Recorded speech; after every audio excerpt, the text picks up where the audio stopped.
നമുക്ക് വീണ്ടും ഉത്രാടപ്പാച്ചിലേക്ക് പോകണം. വാർത്തകളുടെ പാച്ചിൽ വരും, പിന്നാലെ വരും. അതിനു മുമ്പ് ഓണത്തിന്റെ തലേന്ന് എന്തൊക്കെയാണ് കോഴിക്കോട്ടെ വിശേഷങ്ങൾ എന്ന് നോക്കാം. ശിവദാസ് മലബാറിന്റെ വിശേഷങ്ങൾ, വിശേഷങ്ങളുമായി ശിവദാസ് ചേരുന്നുണ്ട്. ഈ തിരുവനന്തപുരത്ത് വലിയ ഓണാഘോഷമാണ്, കൊച്ചിയിലും കാര്യമായി ആഘോഷത്തിനുള്ള ഒരുക്കങ്ങളിലാണ്. ഈ കോഴിക്കോട്ടേക്ക് എത്തുമ്പോൾ കുറച്ചുകൂടി വ്യത്യാസമുണ്ട് ആഘോഷങ്ങൾക്ക് എന്ന് കേട്ടിട്ടുണ്ട്. അതെ, എന്താണെന്ന് പറയാമോ? അവിടെ എങ്ങനെയാണ് ഒരുക്കങ്ങൾ?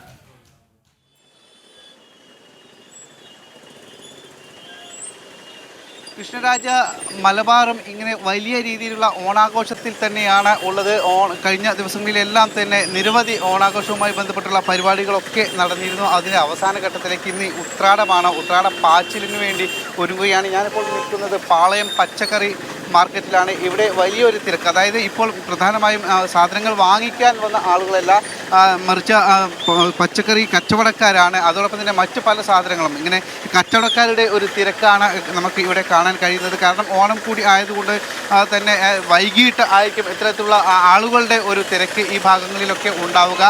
വലിയൊരു തിരക്ക് വൈകുന്നേരങ്ങളിലൊക്കെ ഈ ഭാഗത്ത് ആളുകളുടെ സാധനങ്ങൾ വാങ്ങിക്കാനും മറ്റും എത്തുന്ന ആളുകളുടെ തിരക്കുണ്ടാവും. തൊട്ടപ്പുറത്ത് പൂക്കടകളുണ്ട്, അവിടെയൊക്കെ തന്നെ വലിയ തിരക്ക് അനുഭവപ്പെടും. ഇപ്പോൾ നമ്മൾ വലിയൊരു തിരക്ക് തന്നെ ഇവിടെ കാണുന്നുണ്ട്. സ്വാഭാവികമായും ഇത് ഈ ഓണത്തിൻ്റെ ഒരു തിരക്ക് തന്നെയാണ് നമുക്ക് ഇവിടെ കാണാൻ കഴിയുന്നത്. ഓണത്തിന് വേണ്ടി കർണാടക, തമിഴ്നാട് അടക്കമുള്ള സംസ്ഥാനങ്ങളിൽ നിന്നും സാധനങ്ങൾ ഇവിടേക്ക് എത്തിച്ചിട്ടുണ്ട്. അപ്പോൾ ആ ഒരു കച്ചവടത്തിന് വേണ്ടിയിട്ടുള്ള ഒരു തിരക്ക്, അതിന് സാധനങ്ങൾ എത്തിക്കുന്നതും ഇറക്കി വയ്ക്കുന്നതും മറ്റ് കടകളിലേക്ക് മാറ്റുന്നതും അടക്കമുള്ള ഒരു തിരക്ക് നമുക്ക് ഇവിടെ കാണാൻ കഴിയും. അങ്ങനെ ഒരു ഓണം വൈബിൻ്റെ, ഓണം മൂഡിൻ്റെ ഒരു തിരക്കിൽ തന്നെയാണ് മലബാർ ജില്ല ആകെ ഉള്ളത്. കോഴിക്കോടും നമുക്ക് അത്തരത്തിലുള്ള കാഴ്ചകളൊക്കെ കാണാൻ കഴിയും.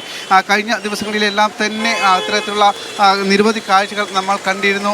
വിവിധ ഇടങ്ങളിൽ സ്ഥാപനങ്ങളും മറ്റു വിദ്യാഭ്യാസ സ്ഥാപനങ്ങളാണെങ്കിലും ശരി, മറ്റ് തൊഴിലിടങ്ങളാണെങ്കിലും ശരി, അവിടെയൊക്കെ തന്നെ നമുക്ക് നിരവധി ഓണപരിപാടികൾ ഉണ്ടായിരുന്നു, ഓണക്കളികൾ ഉണ്ടായിരുന്നു. മറ്റ് കൊച്ചിയെയും അല്ലെങ്കിൽ തിരുവനന്തപുരത്തിനെയും ഒക്കെ അപേക്ഷിച്ച് മറ്റു വ്യത്യസ്തമായ പല സവിശേഷതകളും മലബാറിന് ഉണ്ട്. പ്രത്യേകിച്ച് തെയ്യം പോലുള്ള പലതുമുണ്ട്. തൃശ്ശൂരിൽ പുലികളിയുണ്ട്. അങ്ങനെ ഓണം ആഘോഷം മറ്റൊരു തരത്തിലുള്ള ഒരു ആഘോഷമായി ഇവിടെ മാറുന്നുണ്ട്. അങ്ങനെ ഓണം വ്യത്യസ്ത രീതിയിൽ ആഘോഷിക്കുന്നുണ്ട്.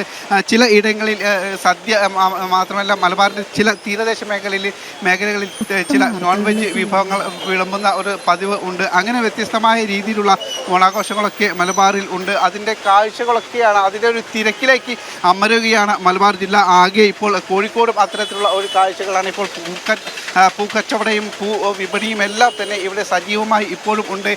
ചെറിയ ഒരു പ്രതികൂല കാലാവസ്ഥ നിലനിൽക്കുന്നുണ്ട്. മാനത്ത് കാർമേഘം കിടക്കുന്നുണ്ട്. പക്ഷേ അതൊന്നും തന്നെ വകവയ്ക്കാതെ നിരവധി ആളുകൾ ഇപ്പോൾ ഈ ഒരു ഓണം വൈബിലേക്ക്, ഓണം മൂഡിലേക്ക് എത്തിക്കൊണ്ടിരിക്കുന്നുണ്ട്. സാധനങ്ങൾ വാങ്ങിക്കാനും മറ്റുമെല്ലാം തന്നെ വലിയൊരു തിരക്കാണ്. കഴിഞ്ഞ ദിവസങ്ങളിലൊക്കെ തന്നെ കോഴിക്കോട് നഗരത്തിലെ നിരവധി കടകളിൽ, മിഠായി തെരുവിൽ പ്രശസ്തമായ ഒരു തെരുവ് ആണ്, അതായത് നിരവധി കച്ചവടങ്ങളൊക്കെ നടക്കുന്ന ഒരു തെരുവാണ്. അവിടെയൊക്കെ വലിയൊരു തിരക്കാണ് അനുഭവപ്പെട്ടത്. കഴിഞ്ഞ കുറച്ച് ദിവസങ്ങളായി മഴ മാറി നിൽക്കുന്ന ഒരു സാഹചര്യം ഉണ്ടായിരുന്നു. ഒന്നിടവിട്ട ദിവസങ്ങളിൽ മഴയൊക്കെ ഉണ്ടായിരുന്നു. പക്ഷേ അത്തരത്തിലുള്ള പ്രതികൂല കാലാവസ്ഥയൊക്കെ മാറ്റിക്കൊണ്ട് നിരവധി ആളുകൾ ഈ ഓണത്തിന് വേണ്ടിയിട്ടുള്ള ഓണത്തിൻ്റെ ആവശ്യങ്ങളിലേക്കുള്ള സാധനങ്ങൾ വാങ്ങിക്കാൻ വേണ്ടി ഇത്തരത്തിലുള്ള ഷോപ്പുകളിലേക്കൊക്കെ എത്തിയിരുന്നു. മിഠായി തെരുവ് പോലുള്ള മറ്റ് പ്രധാന കടകളിലേക്കൊക്കെ തന്നെ. പ്രത്യേകിച്ച് നമുക്കറിയാം, ഈ ഓണക്കാലത്ത് വലിയ ഓഫറുകളാണ് ഇത്തരത്തിലുള്ള കടകളിലൊക്കെ തന്നെ ഉള്ളത്. വലിയ ഗൃഹോപകരണ കടകളായും ഷോറൂമുകളാണെങ്കിലും ശരി, മറ്റ് സാധാരണ ചെറുകിട കടകളാണെങ്കിലും ശരി, ഇത്തരം കടകളിലൊക്കെ തന്നെ വലിയ രീതിയിലുള്ള ഓഫറുകൾ നൽകുന്നുണ്ട്. പ്രത്യേകിച്ച് ഈ ഓണക്കാലം എന്ന് പറയുന്നത് വിപണി കീഴടക്കുന്ന, വിപണിയുടെ ഒരു ഉത്സവം കൂടിയാണ്. അതുകൊണ്ട് തന്നെ വിപണി ഉണരുന്ന ഒരു കാലം കൂടിയാണ്. നമുക്കറിയാം, കഴിഞ്ഞ മാസങ്ങളിലൊക്കെ തന്നെ കനത്ത മഴയായിരുന്നു. അത്തരത്തിലുള്ള ആ ഒരു പഞ്ഞമാസമൊക്കെ കഴിഞ്ഞ് ഈ ചിങ്ങിമാസം, വറുതിയുടെ ആ കാലമൊക്കെ കഴിഞ്ഞ് ചിങ്ങിമാസത്തിലേക്ക് അടുത്തു. ഒരു കാർഷിക സംസ്കാരത്തിൻ്റെ ഭാഗം കൂടിയാണ് ഓണം എന്ന് പറയുന്നത്. വിളവെടുപ്പിൻ്റെ കാലം കൂടിയാണ്. അതുകൊണ്ട് തന്നെ വലിയൊരു ഉണർവ് നമുക്ക് എല്ലായിടത്തും കാണാൻ കഴിയും. ഓണത്തിൻ്റെ ഒരു ഉണർവും ഓണത്തിൻ്റെ ആഘോഷവും എല്ലാം തന്നെ ഇത്തരത്തിലുള്ള വിപണിയിലൊക്കെ നമുക്ക് കാണാൻ കഴിയും.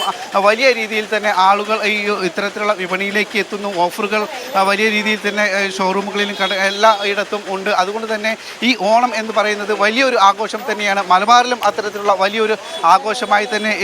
ശരി ശിവദാസ്, അവിടെ പൂക്കൾ അങ്ങനെ നിറഞ്ഞു കിടപ്പാണ്. അവിടെ വിപണി വളരെ സജീവമാണെന്ന വാർത്തയാണ്.